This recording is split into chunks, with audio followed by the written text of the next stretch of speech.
Boa tarde a todos. Essa é a nossa 51ª reunião do grupo que vem lendo e comentando o livro Há 2000 anos, de Emmanuel.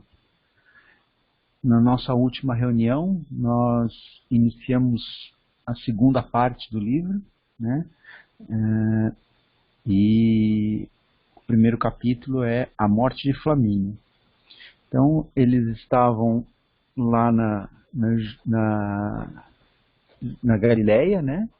Lá na Palestina, e aí eles receberam uma carta do Flamínio, falando que ele estava com problemas de saúde e pedindo para que eles voltassem. E além dessa carta do Flamínio, receberam também da esposa dele, da Calpurnia. E na carta da Calpurnia falava que o estado dele era muito grave, né? Então o Públio decidiu voltar para Roma, né? Eles pegaram de novo uma galera, né? Agora eles estão no meio da viagem, já no finalzinho da viagem, né? Então o Flamínio, o Públio fala o seguinte, né? Então cumpre-nos, entretanto, acrescentar que, nas vésperas da chegada, o senador chamou a filha e a mulher, dirigindo-lhes a palavra em tom discreto.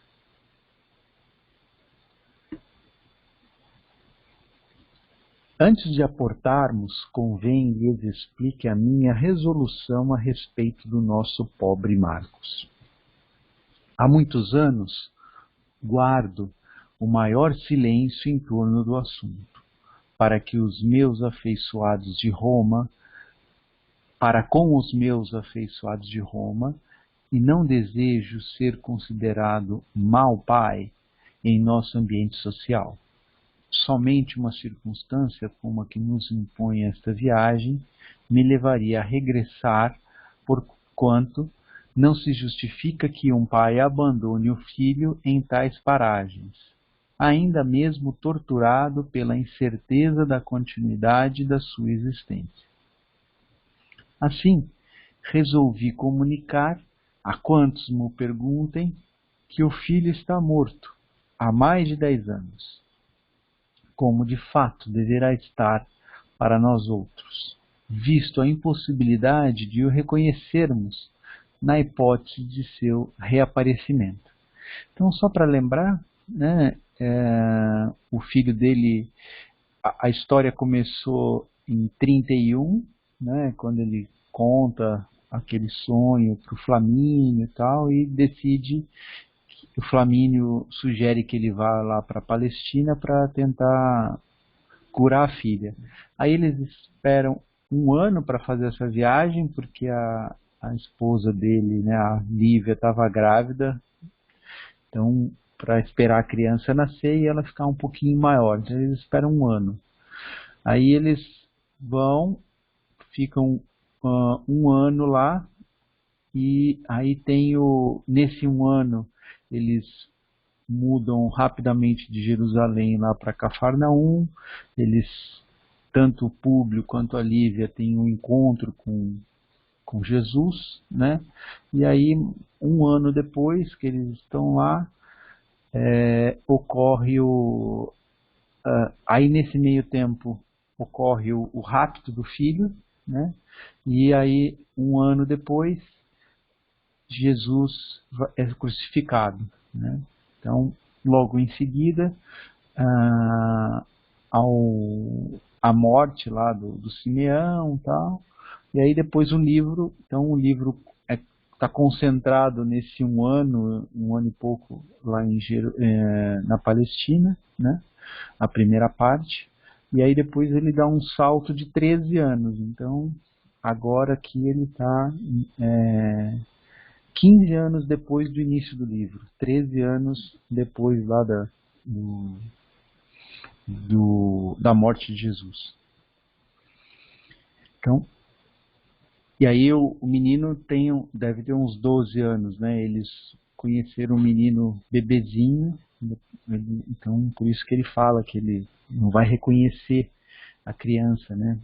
Você só vê uma criança, um bebê, depois, sei lá, no máximo um ano e meio, né? Aí depois com 12 anos é praticamente impossível reconhecê-lo, realmente. Se soubessem de nossas mágoas, não faltariam embusteiros, enganadores, né, que desejassem ludibriar e enganar nossa boa vontade, explorando o sentimentalismo familiar. Ambas assentiram, concordaram na decisão, que lhes parecia a mais acertada, e daí a minutos o porto de Ostia, que é próximo a Roma, né, Roma fica no interior, né, estava à vista, agora lindamente aparelhado pelo zelo do imperador Cláudio, que ali mandara executar obras interessantes e monumentais. Eu até marquei aqui esse ponto, né, quando eles saíram, né, de Roma indo para Palestina, né, ele fala aqui, né, nas águas de Ostia, onde ainda não existiam as construções do porto, ali edificadas mais tarde por Cláudio. Então, quando eles saíram, o porto não tinha essa... Eles saíram ainda em 32, né, era o Tibério. Então, quando eles voltaram, já era o Cláudio. Eles voltam em 46. Algum comentário nesse pedaço aqui?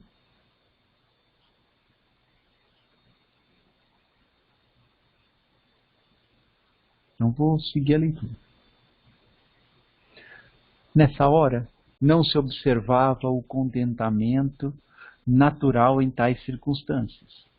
A partida, 15 anos antes, havia sido um cântico de esperança nas expectativas suaves do futuro, mas o regresso estava cheio de silêncio amargo das mais penosas realidades.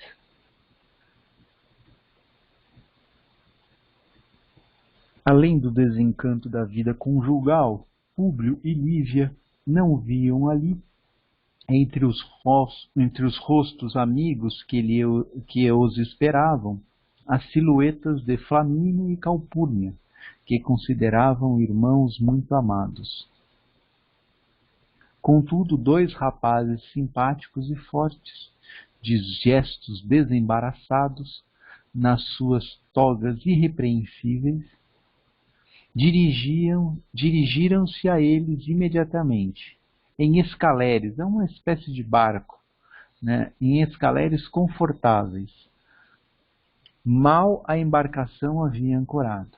Rapazes esses que o senador e a esposa reconheceram de pronto, num afetuoso e comovido abraço. Tratava-se de Plínio, né, o mais novo deles, e o irmão, o Agripa, né, que, incumbidos pelos pais, vinham receber os queridos ausentes. Apresentados a Flávia, ambos fizeram um movimento instintivo de admiração, recordando o dia da partida, quando a haviam acomodado no beliche, entre os seus gemidos e caretas de criança doente. A jovem impressionara-se também com a figura de ambos, de quem possuía apagadas reminiscências. Entre as recordações remotas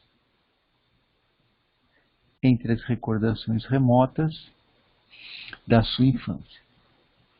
Principalmente Plínio Severus, o mais moço, a havia impressionado profundamente, com os seus 26 anos completos, no mesmo porte elegante e distinto com que ela havia idealizado o herói da sua imaginação feminina. Notava-se igualmente, num relance, que o rapaz não ficara indiferente àquelas mesmas emoções. Porque, trocadas as primeiras impressões da viagem, que examinada a situação da saúde de Flamínio Severus, considerada pelos filhos como excessivamente grave, Plínio ofereceu o braço à jovem, enquanto Agripa lhe observava num leve tom de ciúme. Mas que é isso, Plínio? Flávia pode suscetibilizar-se, né? Pode ficar ofendida com tal intimidade, com a tua intimidade excessiva.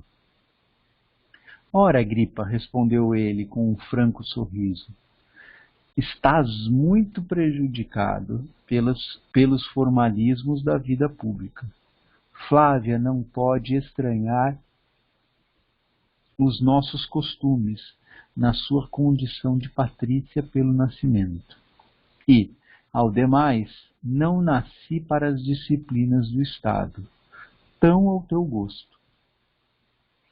A essas palavras, ditas com visível bom humor, acrescentou Públio Lentulus, confortado pelo ambiente da sua predileção. Vamos, meus filhos. E dando o braço à esposa, para desempenhar a comédia da sua felicidade conjugal na vida comum da grande cidade, seguido de Plínio, que amparava a jovem no seu braço forte e conquistador em assuntos do coração, desembarcaram junto de Agripa, a fim de descansarem um pouco, antes de seguirem diretamente para Roma.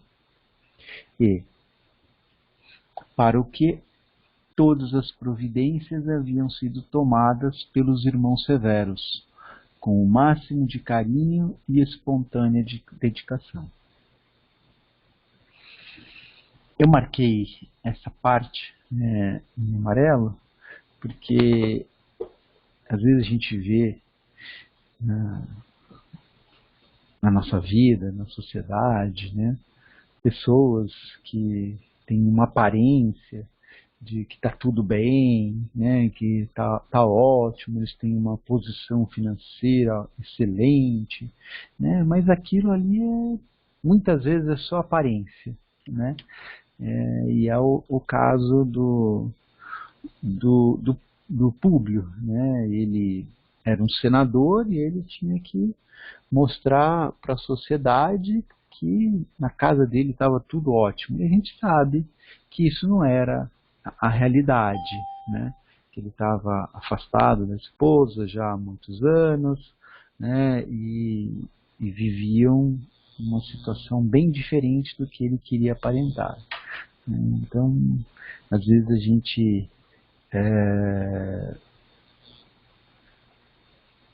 se ilude, né? Com que algumas coisas, com algumas aparências, né, que há na sociedade. E a gente deve se concentrar mais nas nossas vidas, né, e não dar tanta importância para a vida dos outros. Acho que era isso que eu queria falar para vocês.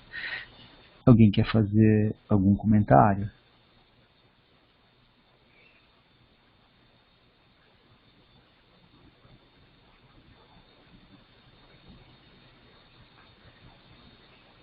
Então eu vou seguir na leitura. Lívia não se esqueceu de Ana, providenciando para seu conforto junto aos demais escravos da casa, em todo o percurso do caminho que os separava da residência. Em direção à cidade, pensou então o senador que finalmente ia rever o amigo muito amado. Há longos anos acariciava a ideia de confessar-lhe de viva voz todos os seus desgostos na vida conjugal, expondo-lhe com franqueza e sinceridade as suas preocupações acerca dos fatos que o separavam da esposa na intimidade do lar. Tinha sede de suas palavras afetuosas e de explicações consoladoras, porque sentia que amava a mulher acima de tudo, apesar de todos os dissabores experimentados. Não crendo sinceramente na sua queda, apenas seu orgulho de homem o afastava de uma reconciliação de que cada dia se tornava mais imperiosa e necessária. Então, esses 13 anos de afastamento, né, fizeram com que Públio, né, por um lado, ele queria manter essa posição dele, mostrar que ele que estava certo, né, e que ele não tinha feito, não reconhecer que ele tinha feito um julgamento errado da esposa, né. Por um lado tinha esse lado, né, intransigente dele, e por outro ele sentia que ele amava muito a esposa dele, né, e ele no fim estava deliberadamente, né, por vontade própria, abrindo mão desse amor que ele podia trocar com a esposa dele e ter uma vida muito melhor para ele, muito mais em paz, tanto para ele quanto para toda a família dele, né? E por conta desse orgulho que ele estava abrindo mão de tudo isso, né? E ele precisava, né, assim como a Luciana falou na lição de abertura, né, ele precisava falar isso para alguém. Talvez ele nem precisasse escutar os conselhos do Flamínio, né? Simplesmente o fato dele falar, ele pudesse chegar a conclusões que ele já tinha essas conclusões, né? Então ele estava faltando muito pouco para dar esse passo, né? E às vezes é isso, às vezes a hora que a gente aceita, né, escutar outras pessoas, às vezes a gente ajuda muito essas pessoas, porque às vezes o que falta para elas é só dividir isso com alguém. A hora que ela acaba dividindo com alguém, ela cria toda a coragem que ela precisa para tomar aqueles passos que ela gostaria, né? Algum comentário?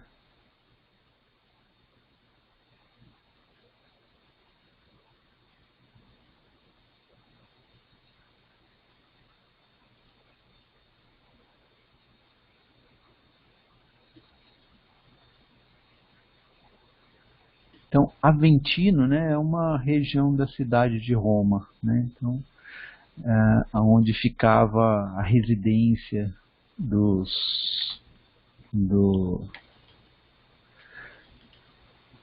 Públio.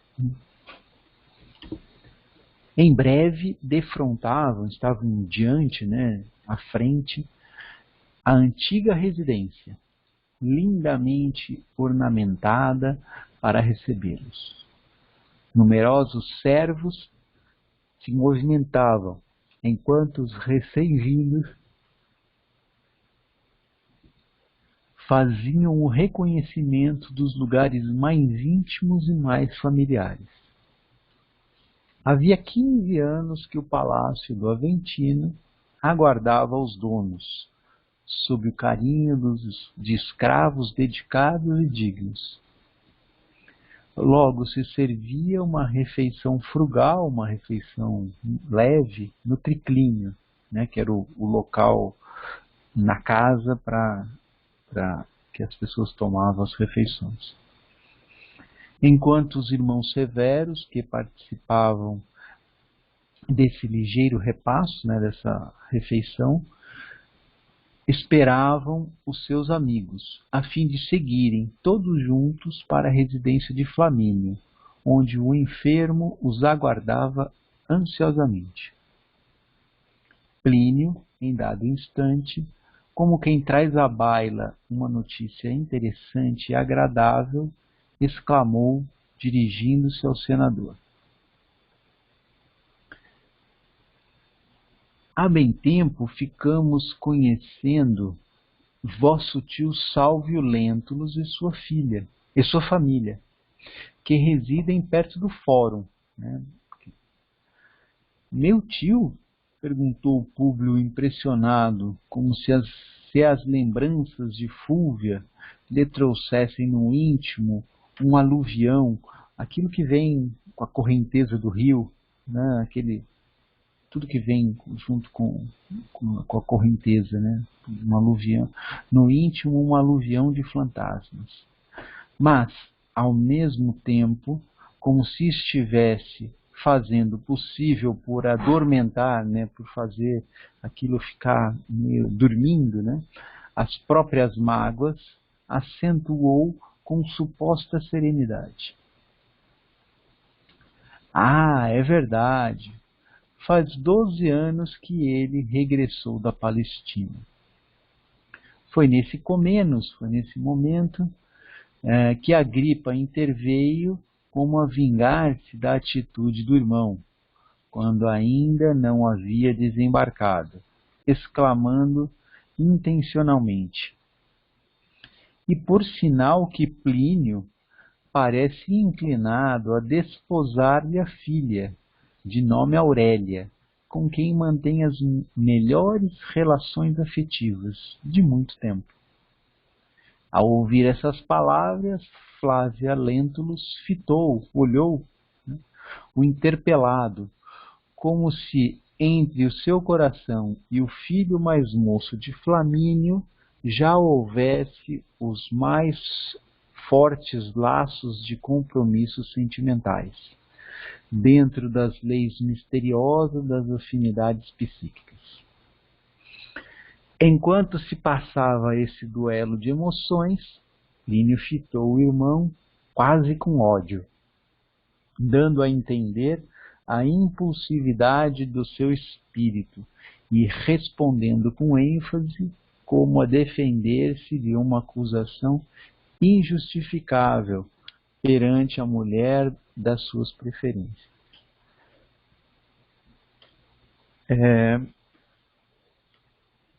Eu marquei essa parte, né, sobre o duelo das emoções, né? Às vezes a gente se depara com isso nas nossas vidas, né? Às vezes a gente, por alguma impulsividade, tem uma ação que ela, talvez, se a gente não tivesse essa impulsividade, a gente não tivesse, ou fizesse isso de uma maneira mais suave, né?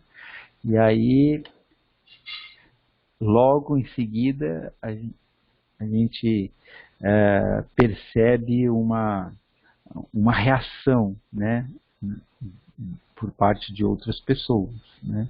E aí a gente fica nesse duelo de emoções, né?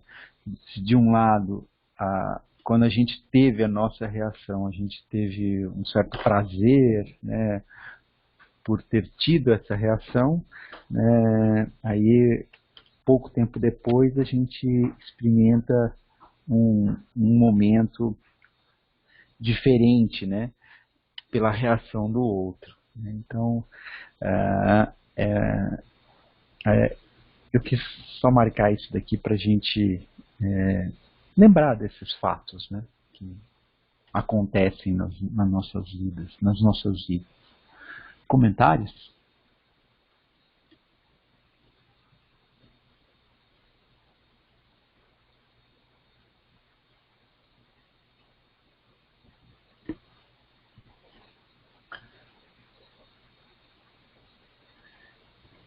Ainda desta vez, Agripa, estás enganado.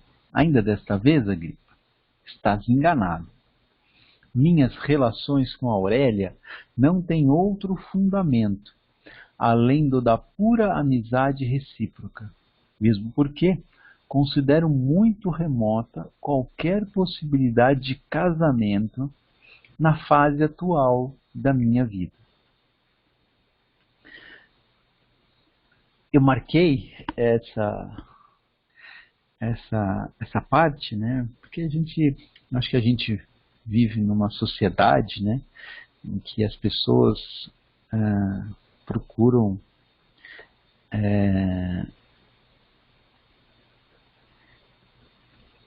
usar talvez o raciocínio de uma forma assim, tudo a gente tem que chegar pelo raciocínio, e a gente está deixando pouco espaço para os sentimentos, né, para as emoções nos falarem, né?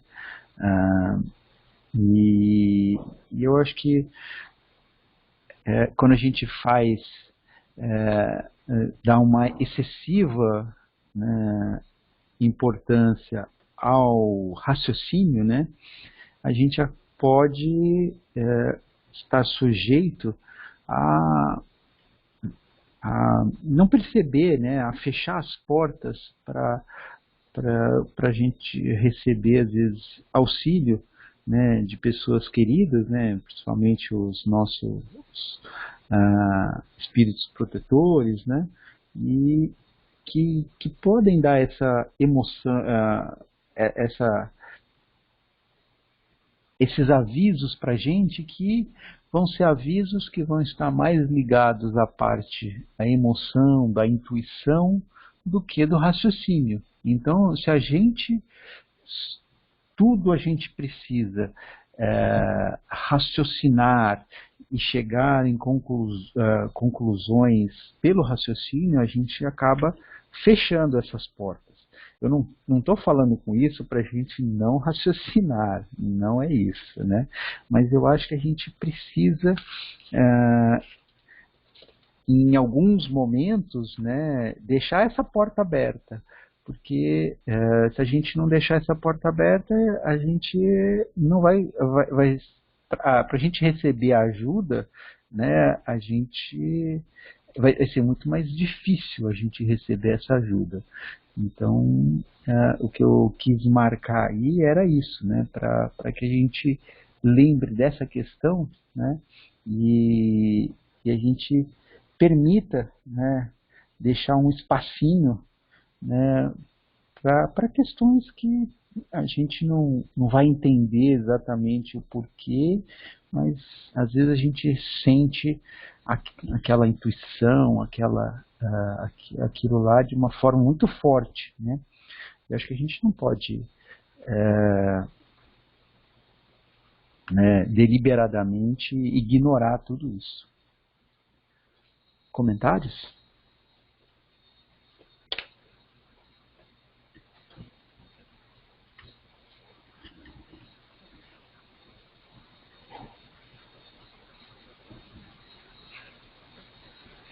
Agripa esboçou um sorriso brejeiro, né, um sorriso meio malicioso, enquanto o senador, compreendendo a situação, acalmava os ânimos, exclamando com bondade: "Está bem, filhos, mas falaremos depois sobre meu tio. Sinto-me ansioso por abraçar o querido enfermo e não temos tempo a perder." Em breves minutos, um grupo de liteiras encaminhava-se para a nobre residência dos Severos, onde Flamínio aguardava o amigo ansiosamente. Sua fisionomia não acusava mais aquela mobilidade antiga e empolgante, expressão de energia que a caracterizava.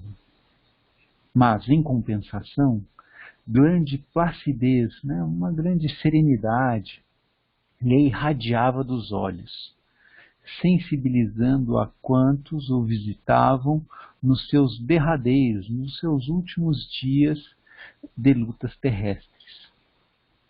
A expressão do semblante, né, do rosto, era do lutador derrubado, né, abatido,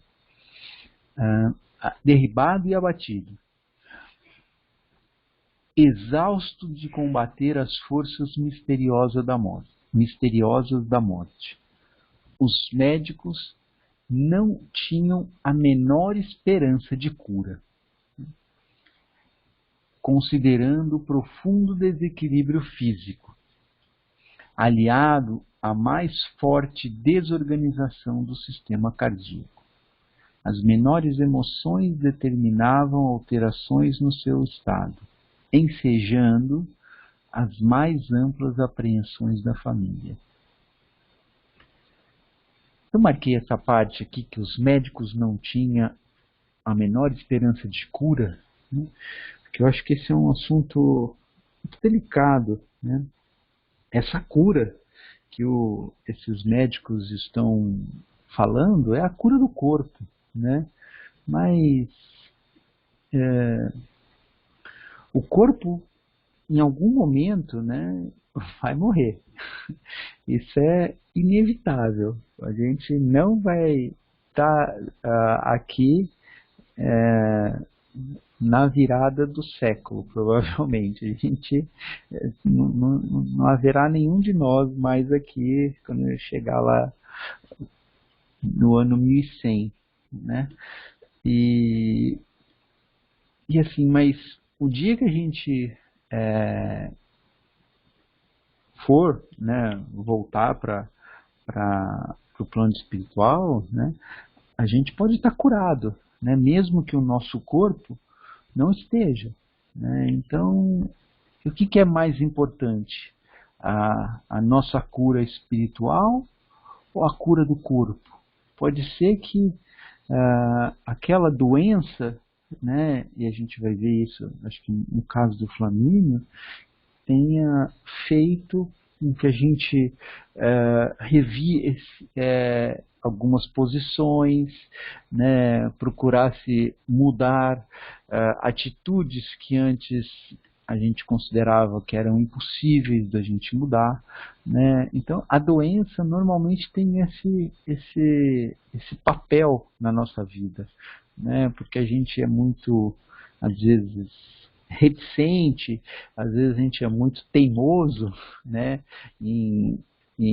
com algumas opiniões nossas, né, e aí a gente precisa de um empurrão, né, mais forte para que a gente possa mudar de opinião, possa mudar de atitude, né? Então, por isso que eu quis marcar essa parte. Algum comentário?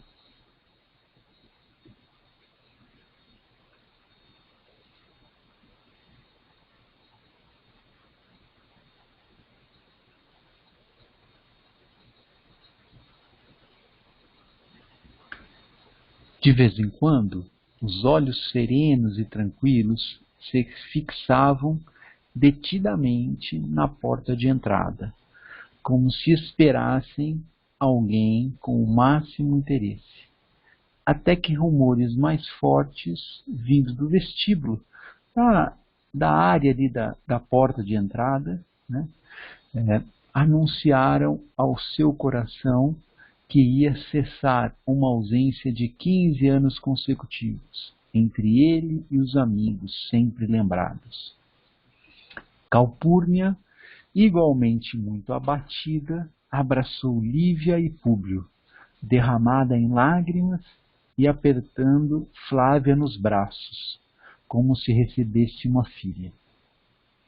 Ali mesmo, no vestíbulo, trocaram impressões e falaram das suas saudades intensas e das preocupações numerosas, até que Públio deliberou deixar as duas amigas em franca expansão afetiva e se encaminhou com Agripa a um dos compartimentos próximos do tablino.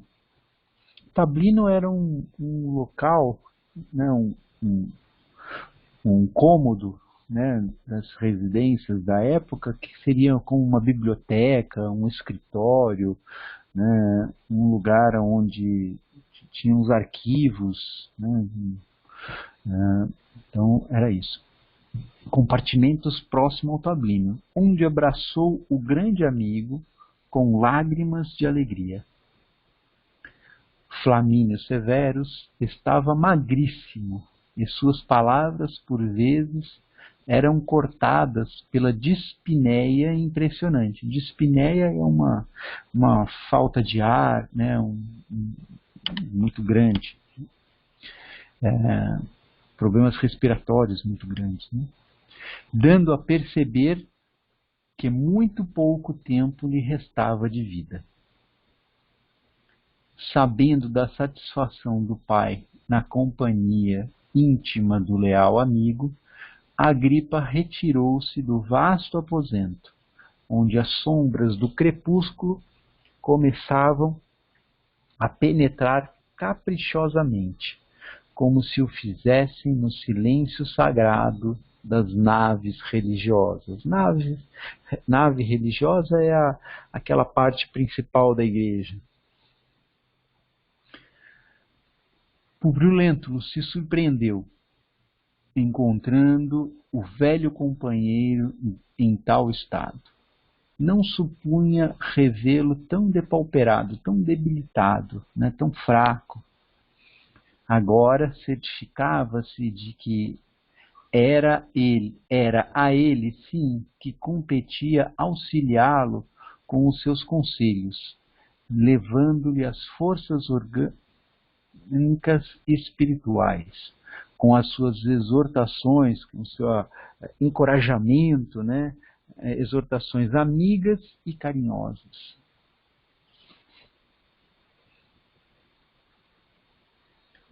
Uma vez a sós, contemplou o amigo e mentor, como se estivesse a mirar uma criança enferma. Flamínio, por sua vez, olhou-o face a face. Olhos rasos d'água, tomou-lhe as mãos nas suas, dando-lhe a entender que recebia ali, naquele momento, um filho muito amado. Num gesto brando e carinhoso, procurou sentar-se mais comodamente e, amparando-se nos ombros de Lentulus, murmurou comovidamente ao seu ouvido: Públio, aqui já te não recebe o companheiro enérgico e resoluto, né, decidido, de outros tempos. Sinto que apenas te esperava para poder entregar a alma aos deuses, tranquilamente, supondo cumprida a missão que me competia na terra, com a minha consciência retilínea e meus honestos pensamentos. Então, lá falou aqui em cima, né, que os médicos não tinham a menor esperança de cura, né? Mas quando a gente vai olhar o sentimento dele, né, então ele está se sentindo já tranquilo, com a consciência tranquila, tudo bem, né? Então, assim, o que mais a gente pode desejar, né, a não ser um momento da morte, né, do desencarne, né, como uma coisa assim, né? Acho que a gente não importa como seja, né? Mas se nesse momento, né, se naquele momento que a gente estivesse avizinhando né, dessa passagem, a gente se sentir em paz, né? É isso que a gente precisa, né? Porque quando a gente chegar do lado de lá, a gente vai se sentir da mesma forma, né? Também em paz, né? Agora, se a gente, nesse momento, começar a ficar muito ansioso, muito preocupado, muito agitado, né? Quando a gente, né, com pensamentos em que a gente deveria ter tido atitudes diferentes na nossa vida, que nós poderíamos ter feito as coisas de uma maneira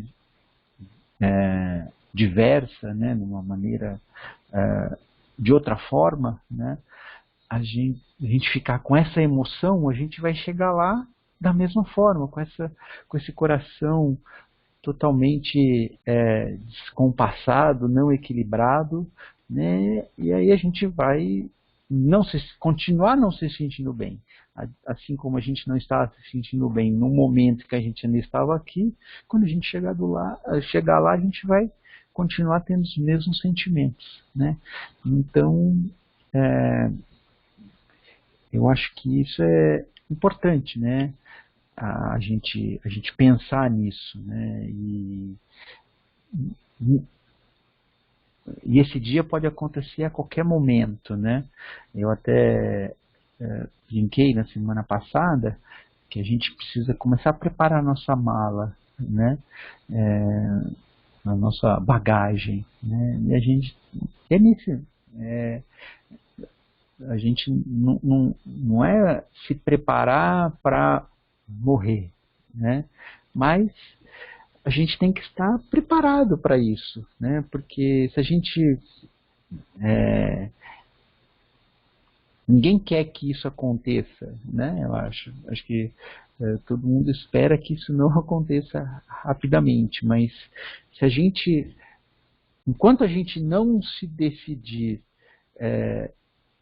não resolver se preparar para esse momento, né? A gente, se isso chegar, a gente vai nos pegar de surpresa, né? Então, eu acho que é isso. Eu acho que a gente precisa estar preparado no sentido de começar a rever os nossos posicionamentos e se a gente fez alguma coisa que a gente pode se arrepender, né? Então, por isso que Jesus falou, né? Se tiver alguma coisa errada, né, que você fez, procura se conciliar com essa pessoa ainda aqui na Terra, né? Porque aí a gente vai preparar a mala é deixar isso pronto, né? Não deixar essas arestas abertas, né? Essas pontas soltas. Na hora que a gente vai começar a aparar essas arestas, fechar essas pontas, né? Fazer as emendas que a gente precisa fazer nas nossas ações, a gente está preparando a nossa mala, né? E aí o dia que chegar, a gente vai estar em paz, assim como estava o Flamínio, né? E essa paz vai refletir não só nesse momento, né, naqueles instantes antes, né, mas também depois, né? Então, era isso que eu queria enfatizar. Algum comentário?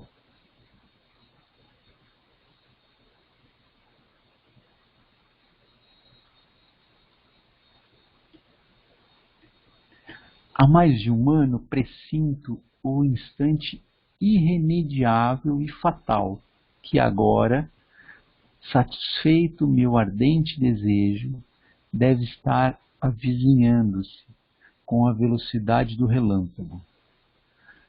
Não desejava, pois, partir sem antes te apertar em meus braços, fazendo-te as últimas confidências neste leito de morte. E eu tenho vários exemplos, né, de pessoas que estavam aqui na Terra esperando alguma coisa assim que pudesse... e é um desejo, é sempre uma coisa positiva, né? Não é uma coisa material, normalmente é uma emoção, esperando para reencontrar uma pessoa, como no caso do Flamínio, esperando para falar aquele último adeus, né? E aí a hora que a pessoa, né, e enquanto isso ela vai se mantendo, né? Você vê que você não sabe de onde está saindo força, mas a força continua saindo, não se, aquela luzinha fraquinha não se apaga, né?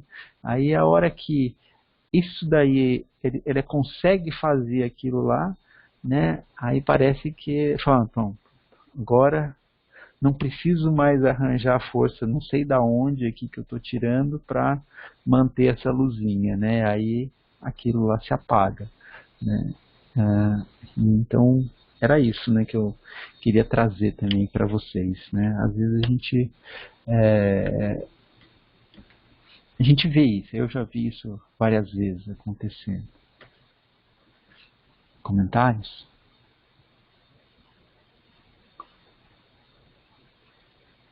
Acho que eu vou terminar o livro hoje. Ninguém faz nenhum comentário.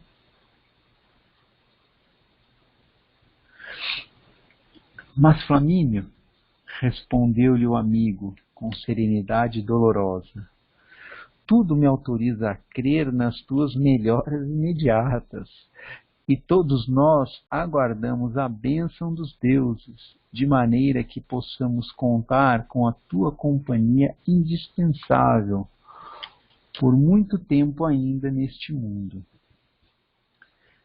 Não, meu bom amigo, não te iludas com estas suposições e pensamentos.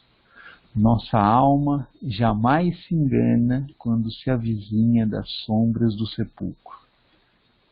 Não me demorarei em penetrar o mistério da grande noite, mas acredito firmemente que os deuses me saudarão com as luzes de suas auroras. Antes de eu fazer o comentário sobre essa parte que eu marquei, né, vou voltar lá no primeiro capítulo da primeira parte, tá? E olha quanto tempo a gente fez, né? Faz um ano que a gente leu esse pedaço aqui. E era uma conversa, né, do Públio com o Flamínio sobre a possibilidade de reencarnação, né? E aí o Públio termina falando: acreditas que cada um de nós possa regressar depois da morte ao teatro da vida em outros corpos? Né? Aí o Flamínio responde: de modo algum. Parmênides, que era um escravo, né, que falava isso com o público, não obstante o seu caráter precioso, leva muito longe as suas divagações espirituais. Né? Então, 15 anos antes, quando eles tiveram essa conversa, o Flamínio foi taxativo, que aquilo não aconteceria. Né? Aí agora, né, ele já teve essa oportunidade, né, provavelmente com o que aconteceu nesses 15 anos, mas acho que sobretudo nesses anos finais em que ele ficou doente, né, ele pôde revisitar essas suas convicções, essa forma de pensar e começar a olhar tudo com olhos um pouco diferentes, né, e agora ele tem essas certezas, né? Então, era isso. Comentários?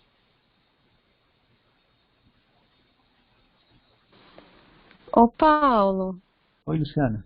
eu não sei se é pelo modo, assim, né, que eles dizem que muitas pessoas, quando elas estão próximas, assim, do desencarne, né, elas começam a ter muita, vamos dizer assim, começam a pensar mais, né, sobre esse tipo de coisa, o que vai acontecer, o que aquele negócio de que eu quero aproveitar até o último minuto, né, rever coisas que haviam sido feitas e se arrepender. E o que eu não fiz, eu quero fazer agora, né? Aquele negócio que você falou da bagagem, né? Uhum. Aquelas pessoas que no último momento, eu me arrependi de não ter falado para uma pessoa que eu gostava muito dela, me arrependi de ter brigado com tal pessoa e não ter tido a oportunidade. Então, assim, eu vi nessa passagem aí do Flamínio um pouco disso, né? Ele se aproximando do desencarne, parece que um pouco de algum conhecimento ou sabedoria passa a tomar conta, né, da pessoa, que ela passa a ficar um pouco mais serena para aceitar outras coisas, né, para aceitar também a própria morte, e a própria morte não, né, o próprio desencarne, né, a morte do corpo físico, no caso. E ela passa, eu acho que ele foi tomado, assim, por esse conhecimento, né, isso é o que me deu a impressão, assim, durante esse diálogo deles dois. Eu também. E eu acredito que sim. E eu marquei essas partes em amarelo, né, enfatizei disso daí, pelo seguinte, né? A gente não precisa esperar essa hora, né? A gente sentir que a gente ficou doente, que a gente está Exatamente. próximo, né? A gente pode começar a fazer isso agora, né? E aí a gente, quando chegar esse momento, né, da morte do corpo físico, como você falou, a gente não vai ter, porque assim, não foi um processo provável, ele não comenta nada, mas não deve ter sido um processo simples, né? Onde que você joga algumas concepções, alguns valores que você tinha fora, né, e tem que construir outros, né? E fazer isso junto com o processo de doença, né, é uma coisa mais complicada. Por isso que vamos aproveitar, né, já que a gente está discutindo essas coisas aqui no livro, né, e na medida do possível buscar tomar essas atitudes, né, agora, né? enquanto a gente está saudável, a gente tem mais tempo para fazer tudo isso, e eu acho que a gente vai ganhando uma paz, né, que talvez fosse impensável há poucos anos atrás, né, a hora que a gente começa a dar esses passos. Eu acho que até porque o aprendizado, vamos dizer assim, antes, ele vai te sustentar, né, futuramente, né, durante algum tipo de processo, seja seu, seja de alguém da família, vamos dizer assim, você vai ter uma sustentação, parece que você vai ter uma sustentação assim do próprio plano, assim, você passa a ter eu não sei explicar, assim, porque eu tive apoio mesmo, né, dele. Exato, eu tive esse apoio, assim, quando eu passei por um momento bem difícil, sabe? E eu percebi, eu já estava nos meus estudos, então, assim, foi um momento complicado, mas eu consegui passar, vamos dizer assim, com uma serenidade que eu tenho certeza que eu não teria se eu não tivesse em estudo, né? Se eu não estivesse aprendendo, se eu não estivesse entendendo certas coisas, sabe? Então eu acho que isso que você falou é muito válido. A gente não tem que esperar a última hora para começar. A gente tem que esperar esse momento que a gente tem agora, até porque realmente a gente não sabe o dia de amanhã. Né? Então, ele já estava num processo. Então, assim, mas hoje eu posso não aprender, mas amanhã eu posso desencarnar, a gente não sabe. Então, isso aí é muito válido. E que eu tinha até feito um comentário também um pouco logo no começo da nossa reunião, né, para a gente não achar que tudo tem que ser pelo raciocínio, né? Porque se tudo tem que ser pelo raciocínio, a gente não está aberto a essas inspirações, essas coisas, né? Então, é isso. Não que a gente não tenha que raciocinar, né? Tem que raciocinar, né? Não pode estar tomando mas tem que ter atitudes. um equilíbrio. É isso aí, é um equilíbrio. Perfeito. Mais comentários?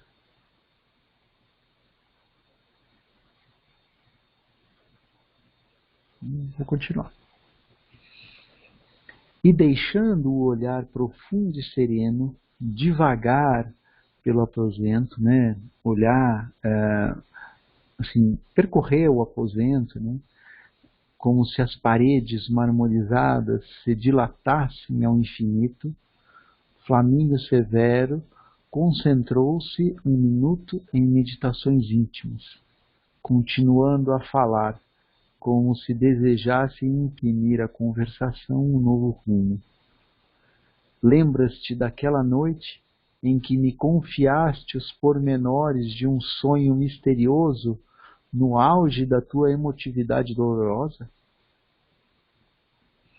Oh, se me lembro, revidou Públio Lentulus recordando, de modo inexplicável, não só da palestra remota que resolvera a viagem à Palestina. Então, naquele dia em que o Públio foi lá na casa do Flamínio, né, para conversar e sobre esse sonho, foi no primeiro capítulo, né, da primeira parte, em que o Flamínio sugeriu que ele viajasse à Palestina, né?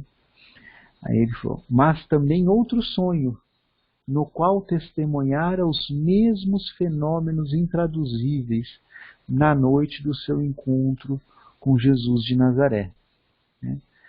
Então, eu até marquei aqui, né?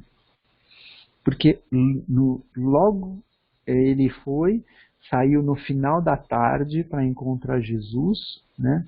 Encontrou Jesus e aí ficou num estado que ele não sabia o que estava acontecendo, né? E quando ele recobrou a consciência, Jesus já tinha ido embora, né? E ele estava lá, ele voltou para casa. Ele voltou para casa num estado de espírito diferente, né? E a filha estava curada, tudo. E aí chegou a noite e ele sonhou com aquele mesmo sonho que ele teve, que ele relatou para a família, né? E que chamava para que ele tivesse atitudes diferentes, né? E Jesus também, quando ele teve esse encontro com Jesus, ele falou, né, que ele podia mudar de atitude naquele momento ou demorar milênios, né, para mudar de atitude, né? Isso era a opção dele, né? Então, aí ele, na hora que o Flamínio fala, né, ele recorda não só do que o Flamínio estava falando, mas daquele outro sonho e aquelas outras experiências que ele estava ansioso também em contar para o Flamínio. Ao lembrar-se daquela personalidade maravilhosa, estremeceu-lhe o coração, mas tudo fez por evitar ao amigo uma impressão mais forte e dolorosa, acrescentando com aparente serenidade. Mas aqui vem a tua pergunta, se hoje estou mais convicto, de acordo contigo mesmo, que tudo aquilo não passava de simples impressões de uma fantasia sem importância. Então, a gente percebe, né, que o Flamínio que estava, o Públio, que ele estava passando por momentos de dificuldade, né, e naquele momento que a filha tinha sido diagnosticada com lepra, né, então ele estava, né, naquele momento ele estava mais suscetível a tudo isso, e aí ele começou a dar esses passos, e por tudo que aconteceu, muito pelo orgulho dele, né, ele começou a se fechar dentro dele, né, e não aceitou isso. E o Flamínio passou por esses problemas mais recentemente e aí chegou, né, naquele mesmo ponto que o Públio estava, né? E aí eu lembrei, né, quando eu estava agora de uma de uma historinha, né? Que é assim, quando a gente tem uns problemas, né? A gente não pode nem ser como não, deixa eu contar toda a historinha, né? Um, uma moça estava com um problema, né? Aí ela estava angustiada, assim, e aí o pai dela falou assim, olha, coloca 3 panelas no fogo, né?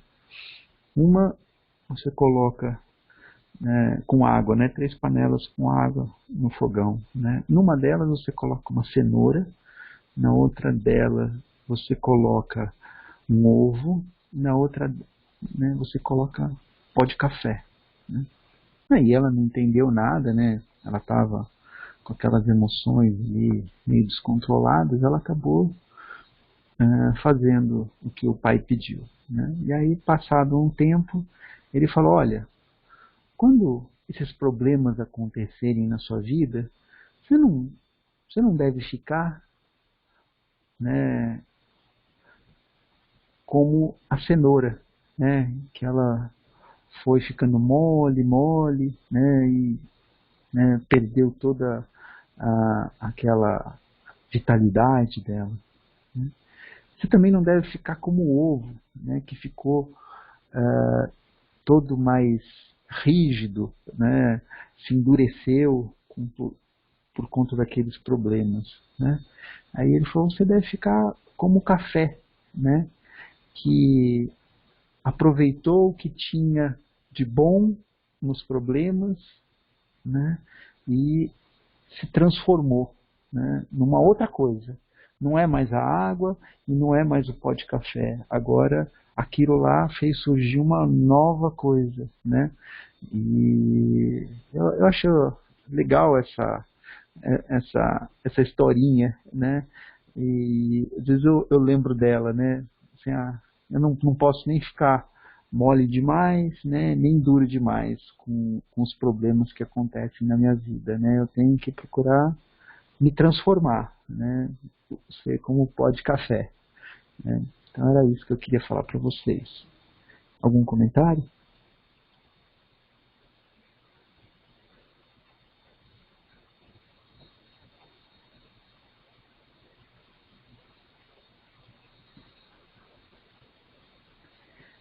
Fantasia? Replicou Flamínio, como se houvesse encontrado uma nova fórmula da verdade. Já modifiquei por completo as minhas ideias. A enfermidade tem igualmente os seus belos e grandiosos benefícios, né? Retido no leito há muitos meses, habituei-me a invocar a proteção de Temis, né, que era a deusa da justiça. Quer dizer, a mãe da deusa da justiça, né, nem ela deusa. De modo que não chegasse a ver nos meus padecimentos mais que o resultado penoso dos meus próprios méritos perante a incorruptível justiça dos deuses, até que uma noite tive impressões iguais à tua. Então ele ficou, né? Isso daí foi um processo difícil para ele, né? Mas que hoje ele já acha que ele conseguiu chegar dar esse passo, né? De uma maneira consciente e decisiva, né?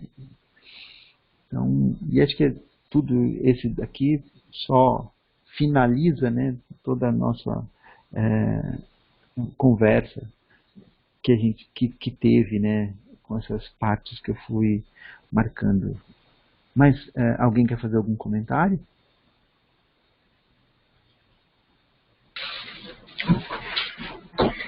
Eu acho que todos os dias, né? Eu acho que é isso que a nossa intenção, acho que é essa, né? Trabalhar realmente os possíveis defeitos, né? Como orgulho, intransigência, né? E procurando, né? Sempre tentar construir um mundo melhor, ser mais fraterno, solidário. Eu acho que isso é que vai te dando solidez para quando chegar o momento da transição, vai ser uma transição mais suave, né? Eu acho que, em suma, né, fazendo um breve interpretação do que foi falado até agora, é exatamente isso, né? Eu acho que é isso que a gente tem que perseguir. Quando chegar o momento, e esse momento vai chegar de uma forma ou de outra, é que a nossa consciência esteja tranquila de ter feito o melhor, né? Dentro daquilo que era possível no nosso momento de evolução. Aí eu acho que você faz essa transição mais suavemente, entendeu? É isso que eu penso também. Sim. É só uma questão, Fiore, que você falou lá de fazer um mundo melhor, né? Às vezes a gente vem para cá só para com uma esfera de ação muito pequena, né? Então o mundo melhor é que vai fazer um mundo só nosso ou para pessoas muito próximas a gente, né? E tá ótimo se a gente conseguir fazer esse mundo melhor dentro da esfera de ação que a gente se propôs. A gente não precisa fazer nada grandioso, né? Se a gente veio com essas perspectivas para fazer alguma coisa muito grandiosa, teve acesso, então a gente precisa trabalhar nesse sentido. Agora, se a gente veio com uma perspectiva, né, que a gente vai poder ter uma esfera de ação, né, muito reduzida, né, a gente só tem que trabalhar dentro da nossa esfera, a gente não precisa sonhar com coisas muito grandiosas. Só isso que eu queria acrescentar no que você falou. Não, perfeito, é isso que eu penso também.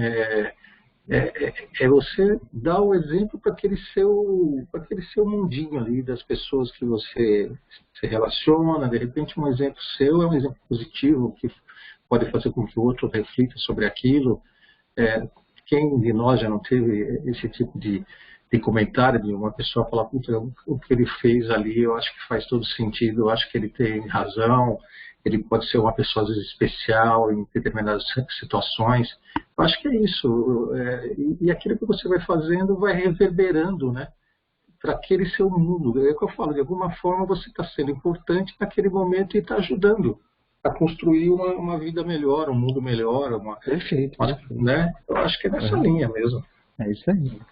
Sem pensar, lógico, se tivesse esse potencial para mudar o mundo, bom seria, mas sabemos que temos nossas limitações, né, trabalhar para o nosso mundinho ali. O que você puder fazer de bom para onde você convive socialmente, né, eu acho que isso te ajuda, acho que na transição, de você fazer uma transição suave aí. Mas se todo mundo conseguir melhorar um pouquinho o seu mundinho, né, o nosso mundão vai estar muito diferente daqui a pouco.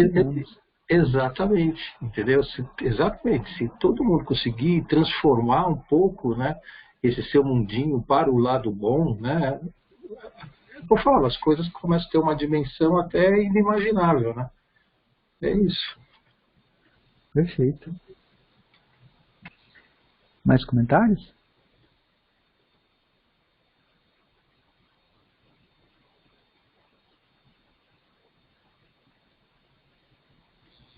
Não me recordo de haver guardado qualquer preocupação com a tua narrativa, mas o certo é que, há cerca de 2 meses, me senti levado em sonho à mesma época da Revolução de Catilina, né, que o sonho do Públio era na época da Revolução lá desse Catilina, né, que tentou derrubar na época a República Romana. Agora eles estavam já no Império, mas a Revolução Catilina ainda era República, né, e que o Públio foi uma das pessoas que teve um papel ativo, né. E observei a veracidade de todos os fatos que me relataste há 16 anos, chegando a ver o teu próprio ascendente Públio Lentulus Usura, né, que o Públio falava que ele achava que foi ele mesmo, né, em outra vida, que era como que o teu retrato, tal a sua profunda semelhança contigo. Mormente, né, principalmente, agora que te encontras nos teus 44 anos, em plena fixação de traços fisionômicos. Interessante é que me encontrava ao teu lado, caminhando contigo na mesma estrada de clamorosas, né, de coisas assim, que é impossível não ver, né, iniquidades, né, coisas que são feitas de forma errada, né, clamorosas iniquidades. Lembro-me de nos vermos assinando sentenças iníquas e impiedosas, né, injustas e impiedosas, determinando o suplício, né, que uma pessoa fosse torturada, né, fosse de muitos dos nossos semelhantes. Todavia, o que mais me atormentava era observar-te a terrível atitude, determinando a cegueira de muitos dos nossos adversários políticos e assistindo pessoalmente ao desenrolar das flagelações do ferro em brasa, queimando numerosas pupilas para todo sempre, aos gritos dolorosos das vítimas indefesas. Publio Lentulus arregalou os olhos de espanto, participando igualmente daquelas recordações que dormitavam, né, que ficavam lá, estavam lá escondidinhas lá no fundo da sua alma ensombrada, e replicou por fim: meu bom amigo, tranquiliza o coração. Semelhantes impressões parecem reflexos de alguma emoção mais forte que perdurasse no ânimo da tua memória, por minhas narrativas naquela noite há tantos anos. Então, a gente vê, né, a troca de papéis, né? 15 anos antes, né, falou do sonho, mostrou e estava tentando convencer, né, o público, tentando convencer o Flamínio de que tudo aquilo era verdade, tudo aquilo fazia sentido, porque ele tinha vivido aquilo lá, né? Aquele sonho estava fresco na memória dele, né? E aí agora, né, esses dois sonhos que ele teve, né, com um espaço mais ou menos de 2 anos já estavam perdidos na memória, né? Porque ele ele conseguiu sufocar todos aqueles sentimentos que aqueles sonhos traziam para ele, né? E o Flamínio não, o Flamínio está esse sonho acabou de acontecer, né? Então estava fresquinho na memória e ele estava querendo, né, manter isso ainda, né? Então o que a gente precisa quando acontecer esses momentos significativos nas nossas vidas, não tentar sufocar aqueles momentos, né? Vamos tentar trazer aquilo lá, né? E utilizar aquilo de uma forma para nos melhorar, né? Numa forma que a gente possa rever questões no passado, rever atitudes que nós estamos tomando nesse momento, porque a forma com que a gente é ajudado, né, são coisas muito sutis, né, como uma inspiração, como um sonho, uma coisa, né, a gente não vai ter grandes visões assim tão concretas que vão fazer com que a gente mude de ideia. Enquanto a gente estiver esperando isso, a gente não vai obter, né? A gente precisa diminuir o nosso ego nesse sentido de achar que a gente não é tão importante assim para que tudo apareça de modo muito claro na nossa vida, né? E aí a gente vai conseguir dar esses passos, né, na medida com que a gente também comece a diminuir os nossos egos. Comentários sobre essa parte final aqui? Eu acho que é bem o que você falou. já faz um tempinho, Paulo, sobre o ser racional, né? Eu acho que essa parte do orgulho, ela movimenta muito o nosso lado mais racional. Então a gente tem que deixar de ser mais racional e é o que você falou, colocar, fazer com que as nossas intuições, nos abrir para as nossas intuições, para aqueles momentos em que nós somos alertados, que nós somos instruídos, né, vamos dizer assim, pelo plano, né, e não ignorar isso por isso aí foi um simples sonho, mas tem alguma, vamos dizer assim, nada acontece, né, assim, vamos dizer assim, eles estão tentando fazer com que você seja intuído de alguma forma, mas a gente, por conta, né, como você falou, dessa racionalidade, desse orgulho, você ignora. É isso aí. Perfeito. Mais comentários?